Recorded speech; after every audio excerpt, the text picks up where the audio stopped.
it's true, my bad habits lead to you. Ooh. Bad habits lead to you. Ooh. My bad habits lead to you.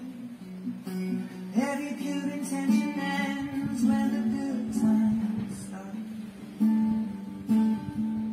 Falling over everything to reach the first time spark.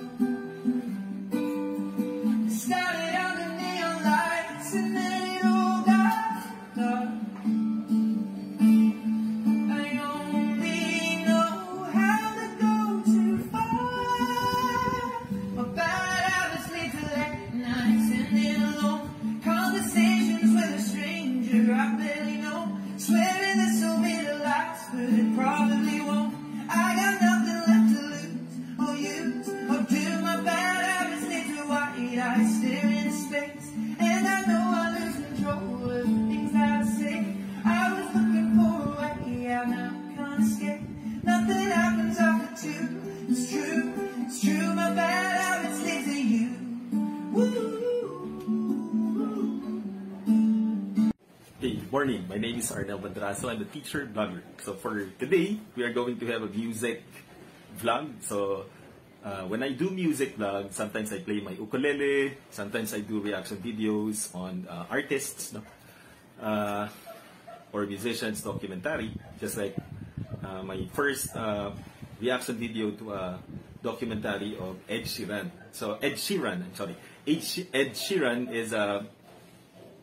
is the first reaction vlog that I did, with his full-length documentary. In fact, that's the entire music career of Ed Sheeran, at the time he started until he became very famous. So let me start by giving you some sort of just to establish the context. I cannot also discuss everything that I already reviewed during the first. Maybe I'll just have to highlight some of the main points, no, of the first vlog, because it's really necessary, because there's a connection with the first reaction to the second one, which is this one, Bad Habits, no. So we will start by giving you a bit of a background of who Ed Sheeran is in the music scene. So Ed Sheeran is one of the greatest solo performing artists who made this very grand, no, in terms of his performance, awards, his fame, no, other than Elton John. So when you say Ed Sheeran, he's at that level, no? He's at that level where, in terms of albums sold, in terms of success of concerts, no, big stadiums like Wembley Stadium, which could accommodate thousands of people, no?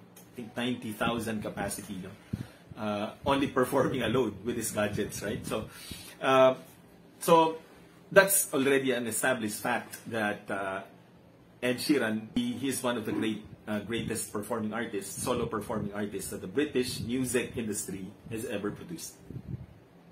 Then, in terms of attitude, he's a grounded person. For me, I can see him as a humble person, because there's an instance where in the first reaction video, I already stated it, that there was a time when he performed in front of the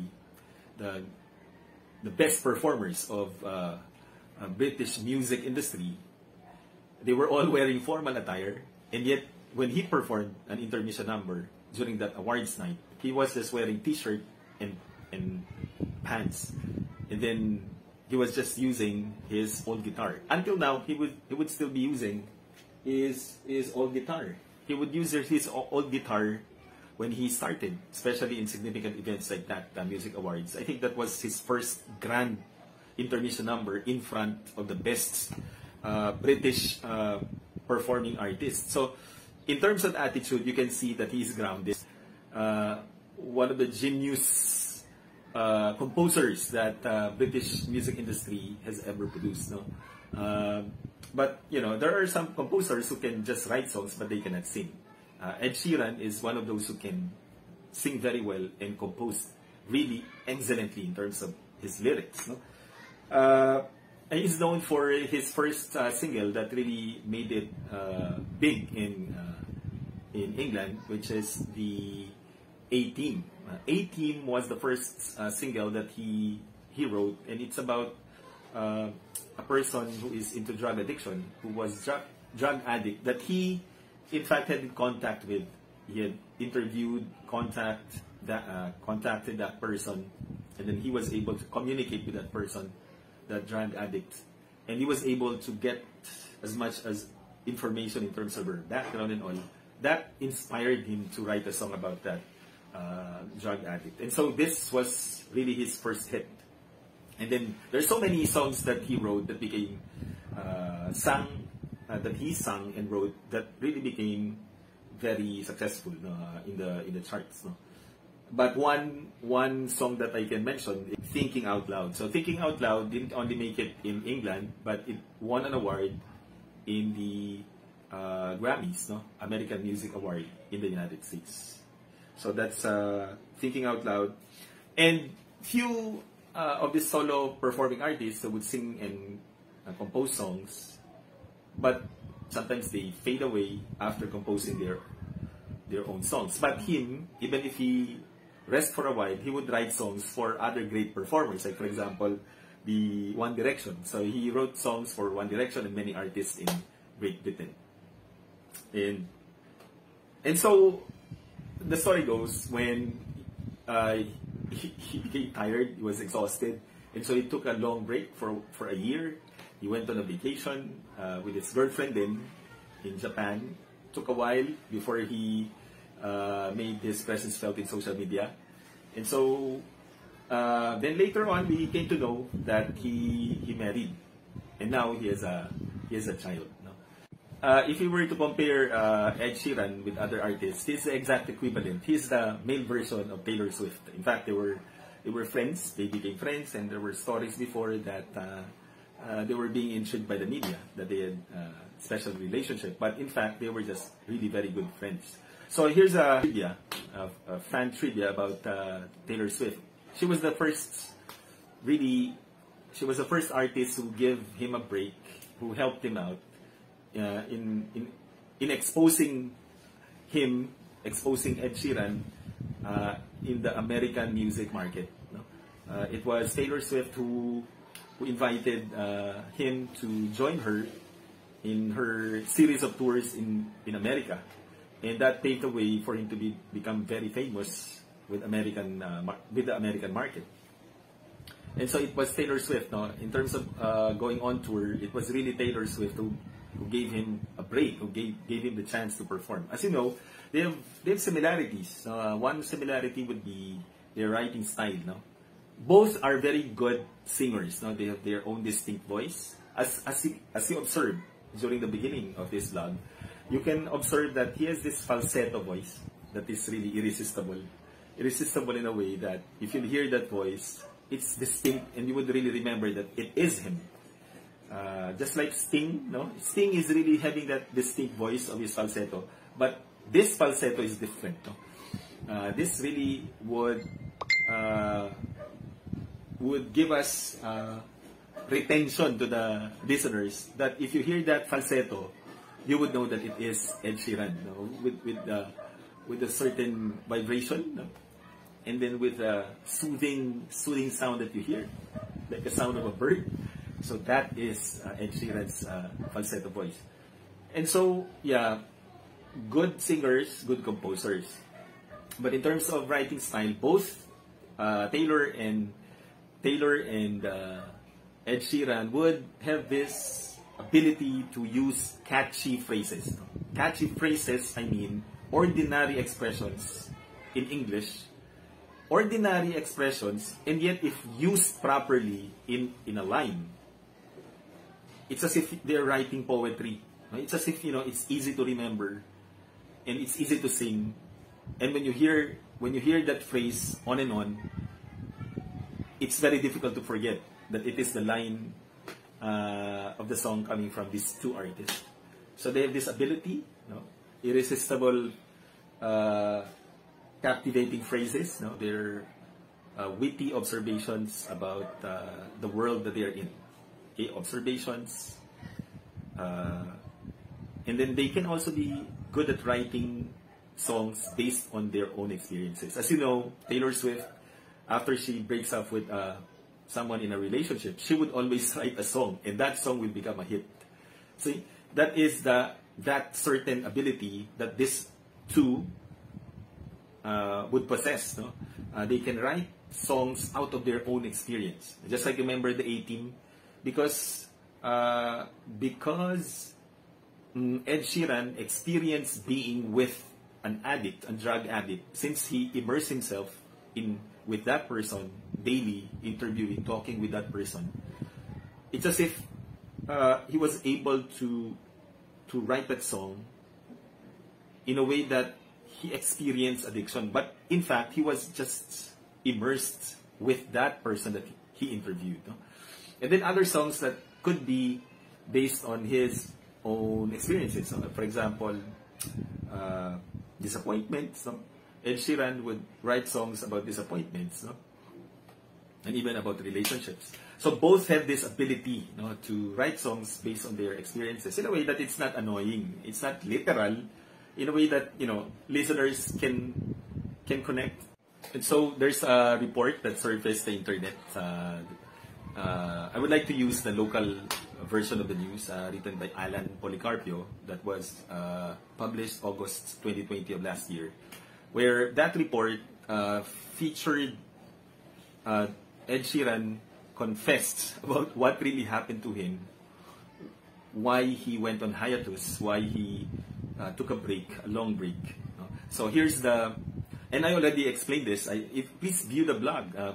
Please view the previous blog for a more detailed report on this. But let me just say that based on that report, he admitted that he became addicted to food and alcoholic beverages. So you call that nowadays as binge eating. So he was addicted to food. And why is that? The reason for that is, well, at first it was really very exciting, adrenaline rush when they go on tour. But we're talking about a week's tour, okay. But then when it became a bit longer already, let's say months tour, not only in the United States but even worldwide, sometimes he said that there were times when he can only see himself in a bus, two places, bus, stage. These are the only places that he have been in during those moments, Or sometimes it's not anymore paradise. So sometimes it's emptiness already. It's like it's not normal anymore. And so there are times when he misses his family, he misses his girlfriend, but he cannot do otherwise because he is under contract, and so he needs to perform and needs to deliver the performance to the audience, whom he also loved very much, his fans. But then there came a time that it was really very empty. He felt the emptiness, and so one way of coping was eating. So this is part of the review in the first. Now, so what then is the connection between this review, the first review, with the song that I'm going to review now? So I think you already got the point. The connection is really this song was written out of his own experience of being into bad habits, partly binge eating, and it came out from his mouth. It came from the horse's mouth that really he became addicted to food and alcoholic beverages. Now he is sober. When he got married, you will know later on why his wife was the best person that he has ever met. And that is connection also with the song that we're going to review. Okay, so let's start with reviewing the song Bad Habits by Ed Sheeran. And so in terms of musicality, why did I choose to review acoustic? So the acoustic version is really the authentic representation of who he is. He is really an acoustic musician. Ever since when he was discovered, he was really using his guitar. So an acoustic guitar would really be his strength, no? Of course, the original version is something that is upbeat, no? Something that is considered as pop. But I wouldn't want to dwell in the elements of pop music and all. I might not be able to really give justice to that review, because there are a lot of elements in the music. For example, the beats and all. I would just like to focus more on his music as an acoustic product and the lyrics. I would want to focus more on the lyrics, because since I'm a literature teacher, I'm a stylistics analyst, so I'm going to use a little stylistics, my knowledge of stylistics, to try to give a good interpretation of what we are listening to the songs, no, based on the lyrics. So in terms of musicality, really, in terms of melody, no, I'll give you one. Intro. Simple notes.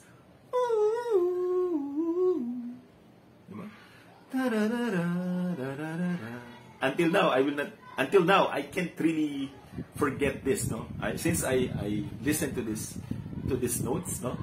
I think last week till now, to this point, I can still remember it, and I think after a year, I can still remember this tune, no? Or this notes, no.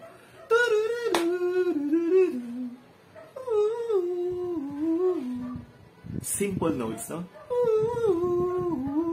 And these notes are repetitive, no? From the start, then towards the end, and then when the song repeats, he would repeat these notes. What is that? That style is giving us retention, no? As a composer, the ability to arrest the listener's attention and being able to remember the tune. Even if you're not a music lover, you will be able to capture that notes with his composition.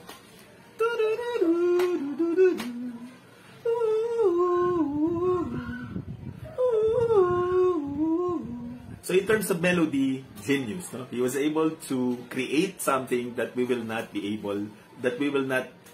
easily forget. And that's the goal of the composers. The moment you capture the attention of the listeners through these simple notes, the moment you were able to retain that notes, that's a success already.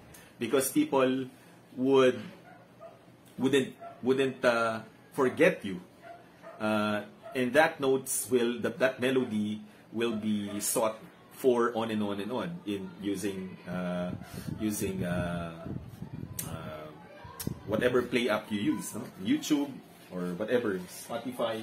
So we will try to see how many views already. So let's try to check how many views. Well, this one is already 2 million views as of July 9. As of July 9, we're looking at 2,062,000 views.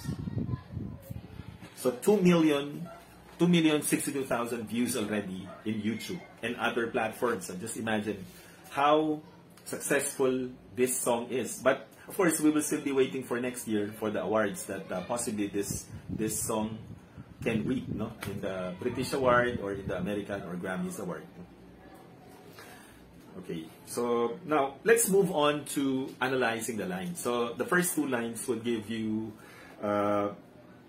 two phrases, no, two words, compound word, that can help us interpret the meaning of the song. So for example, the first two lines have significance in the interpreting the song. For example, every time, the repetition of the word or compound word every time has significance to this song titled Bad Habits. So the alliteration, we call this in poetry, repeating the sounds every time. What does that give the listener? So when you say every time you come around, every time the sun goes down, every time.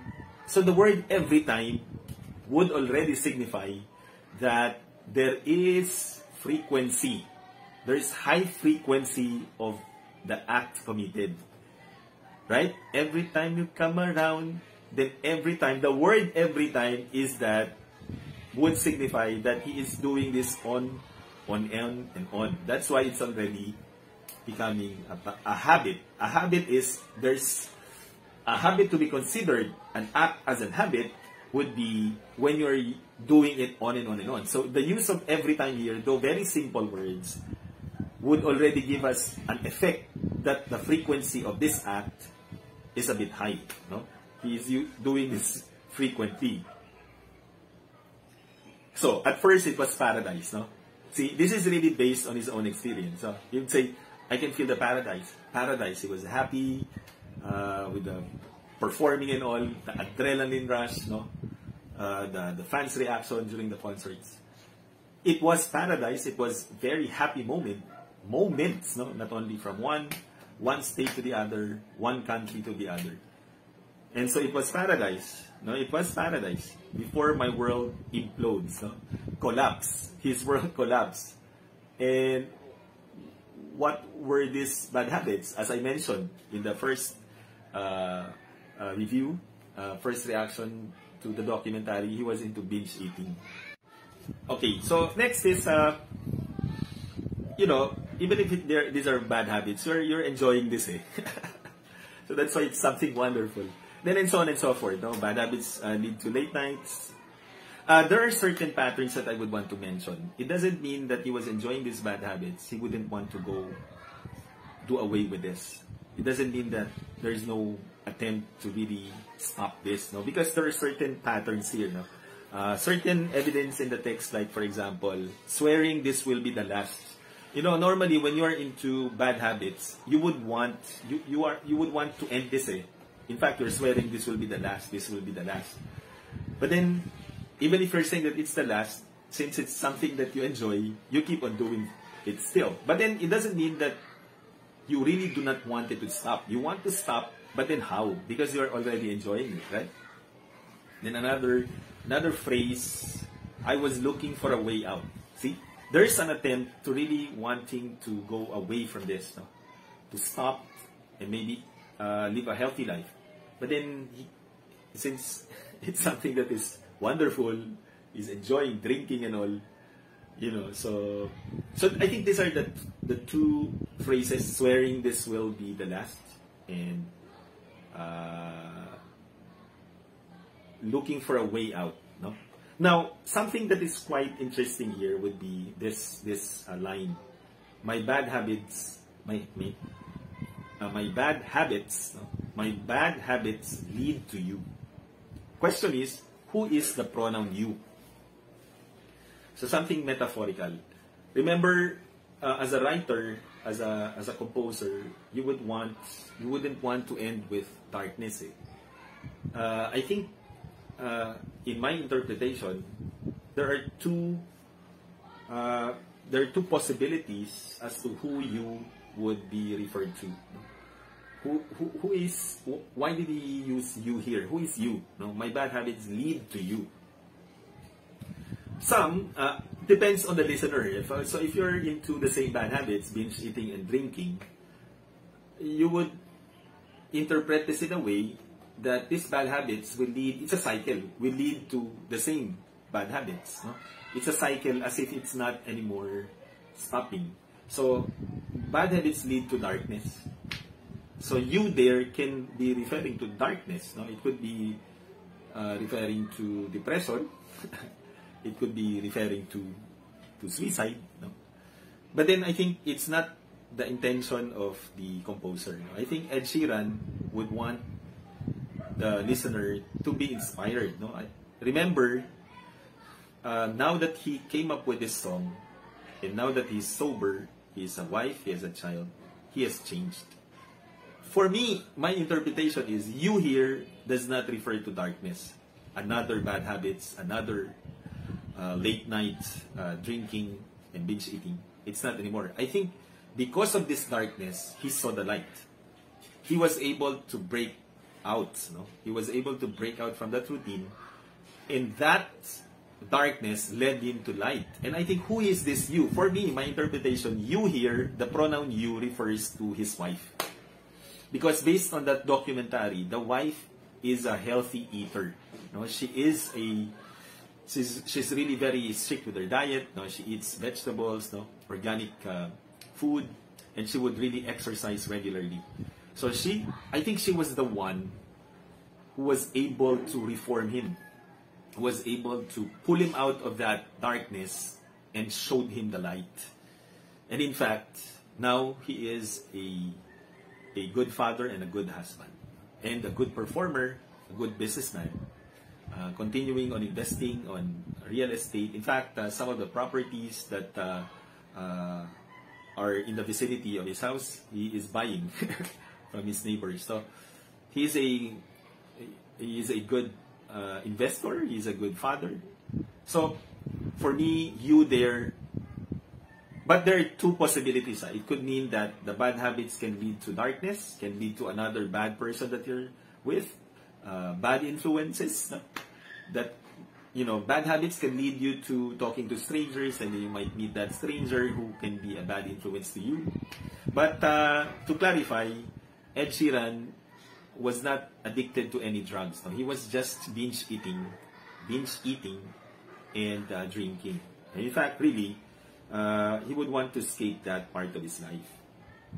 And so true intentions here, every pure intention ends when the good times would come. No? But then I think I would like to really, even if it's a cycle, like my bad habits lead to you, that you there can refer to another stranger who is also into binge eating and drinking, or another late night good times. But I think my interpretation is this bad habits, this darkness led him to the light that he really truly needed in his life, and that is his wife. You here, I think, would refer to his wife. For me, that's my interpretation, because I think he would want to leave this open. Who is that you? It could be a bad influences in his life, but I would want to think that this darkness led him to change. No? If he did not change for good, that wouldn't be my interpretation. But since he changed, since he was able to write this song, now that he's sober, it's very clear that he is back to being in shape, and back to performing, and he is that pure intention again, to live a good life, clean and healthy life with his wife and his child. Okay, so I hope you like this vlog. So, I hope that I would still be able to come up with a lot of vlogs like this. I hope that if you are a music lover, I hope you find this interesting. Please, you can share this vlog with your friends if you like. And please stay tuned to all of my other vlogs. Okay, so bye. See you later.